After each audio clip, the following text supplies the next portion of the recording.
Hello everyone, this is Neha और आज हम बात करने जा रहे हैं कि जब लैंड एक्विजिशन केसेस में कॉम्पनसेशन अप्रोप्रिएट नहीं होता है।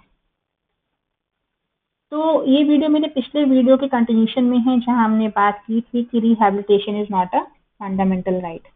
उस वीडियो में हमने ये भी चर्चा की थी कि जब लैंड एक्वायर किया जाता है तो लैंड एक्विजिशन ऑफिसर आता है, वो नोटिस देता है, साथ ही में आपके ऑब्जेक्शंस लिए जाते हैं, सोशल इम्पैक्ट असेसमेंट होता है, 1 डेढ़ साल का पूरा प्रोसीजर होता है, सबकी बातें सुनी जाती हैं, सब कुछ किया जाता है, उसके बाद लैंड लिया जाता है। तो एक अच्छा डिटेल प्रोसीजर था, साथ ही साथ ये भी बताया था कि काफ़ी अच्छा कॉम्पनसेशन मिलता है।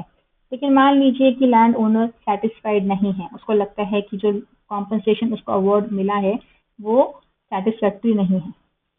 ऐसे में आप section 18 of the land acquisition act का इस्तेमाल कर सकते हैं और अगर आप सेटिस्फाइड नहीं हैं तो आप लैंड एक्विजिशन ऑफिसर को या फिर कलेक्टर को आप एक एप्लीकेशन देंगे। उस एप्लीकेशन में आप मेंशन करेंगे कि आप क्यों सेटिस्फाइड नहीं हैं, जैसे कि हो सकता है कि आपका लैंड का मेजरमेंट करेक्ट नहीं है या अमाउंट ऑफ कॉम्पनसेशन अप्रोप्रिएट नहीं है।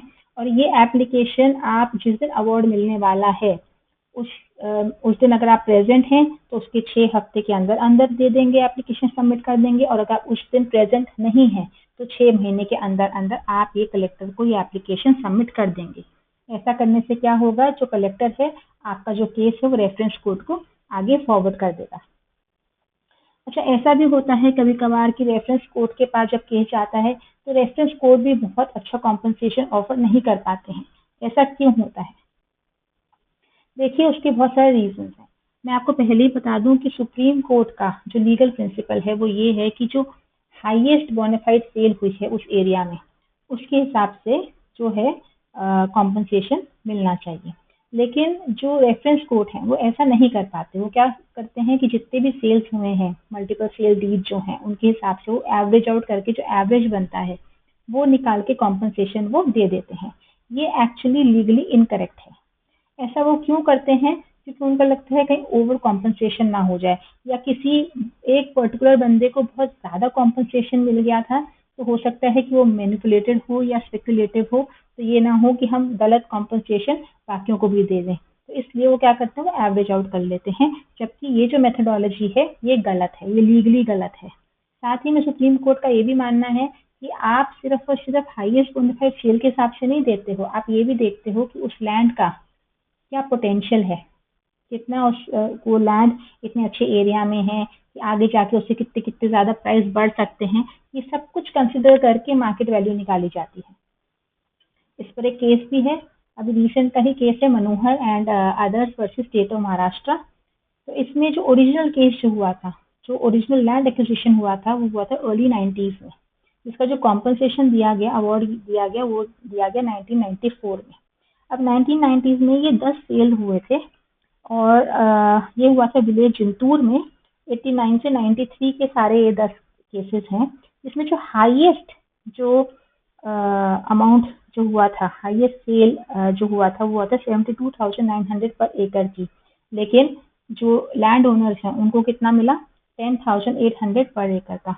तो वो सेटिस्फाइड नहीं थे, तो उन्होंने सेक्शन 18 का इस्तेमाल किया और उन्होंने कहा कि नहीं, हम तो सेटिस्फाइड नहीं हैं, हमें आप इनहैंस कॉम्पनसेशन दीजिए। 2007 में रेफरेंस कोर्ट ने फैसला सुनाया और उन्होंने 10 ट्रांजेक्शन का एवरेज आउट कर लिया जो आता था 32,000 पर एकड़। उन्होंने कहा आप ये ले लीजिए। तो उन्होंने बोला नहीं, हमें तो हाईएस्ट बोनाफाइड सेल ट्रांजेक्शन ही मिलना चाहिए जिसका अमाउंट है 72,900 पर एकड़। अब क्या आपको लगता है कि लैंड ओनर्स यहाँ पर करेक्ट थे? हाँ, इस केस में बिल्कुल करेक्ट थे। क्यों? क्योंकि पहली बात तो जो लैंड था वो सिचुएटेड था near T point of Nashik Nirmal state highway, तो स्टेट हाईवे की पूरी कनेक्टिविटी थी। दूसरा, जो नॉन एग्रीकल्चरल लैंड था। तीसरा, तो आपको उसको एग्रीकल्चर से नॉन एग्रीकल्चर में कन्वर्ट नहीं करना पड़ेगा। तीसरा, वहाँ पर ऑपोजिट में ही पर्कुलेशन टैंक था, तो सफिशिएंट वाटर सप्लाई थी। इन सब चीज़ों को देखते हुए एक्चुअल में ये लैंड बहुत अच्छा था। सुप्रीम कोर्ट में केस गया, सुप्रीम कोर्ट ने अपना वो लीगल प्रिंसिपल वापस दोहराया कि भाई जब भी मल्टीपल सेल होंगी सिमिलर लैंड की तो जो हाईएस्ट बोनाफाइड ट्रांजैक्शन है उसी से डिटरमाइन किया जाएगा मार्केट वैल्यू। और जो एवरेज कंसेप्ट है ना, वो तो परमिसेबल ही नहीं है। साथ ही में आपको पोटेंशियल भी देखना पड़ेगा कि क्या कितना वो प्रॉक्सिमिटी में है, कितना वो इंफ्रास्ट्रक्चर के पास है, नॉन एग्रीकल्चर है वो, कि हमें चेंज नहीं करना पड़ेगा लैंड को, ये सब चीज़ें, ये सब देखना पड़ेगा। तो सुप्रीम कोर्ट का डिसीजन आया, ठीक है। सुप्रीम कोर्ट ने जो है रेफरेंस कोर्ट का और बॉम्बे हाई कोर्ट का डिसीजन को पलट दिया। और उन्होंने बोला कि नहीं, जो ये अवार्ड है 72,900 पर एकड़ का, ये बिल्कुल सही है अवार्ड। और उन्होंने साथ में उसमें 20% जो डिडक्शन है वो लगाया स्केल एंड डेवलपमेंट के नाम पर। तो एक कट कटाकर जो अमाउंट मिला वो मिला 58,320 पर एकड़ का अमाउंट दिया गया। साथ ही में उन्होंने ये भी कहा कि जो सोल्यूशन का बेनिफिट है, यानी कि जो इमोशनल लॉस होता है उसका बेनिफिट भी मिलना चाहिए। साथ में जो इतने टाइम से केस चल रहा है, जो इंटरेस्ट है एनहांस कॉम्पनसेशन का, वो भी मिलना चाहिए। तो ये फैसला फाइनली लैंड ओनर्स के पक्ष में आ गया। तो आखिर में लगता है ना कि अरे जस्टिस मिला, लेकिन खुशी हो रही है? नहीं, 35 ईयर्स लग गए इस जस्टिस को मिलने के लिए। ये बहुत आराम से, अगर सुप्रीम कोर्ट ये कैलकुलेशन करके ये अवार्ड दे सकती थी, तो लोकल जो लैंड एक्विजिशन ऑफिसर था वो भी ये कर सकता था।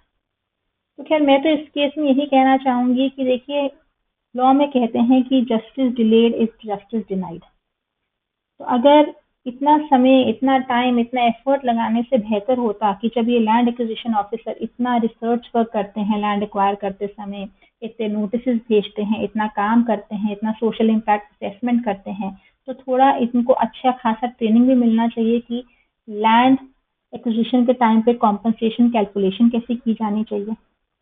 जो बेसिक प्रिंसिपल्स हैं इनको भी सिखाने चाहिए, जिससे कि इतना लंबा केस ही ना खींचे। अगर ऐसा करेंगे तो बहुत टाइम और बहुत सारा एफर्ट बच जाएगा। Thank you.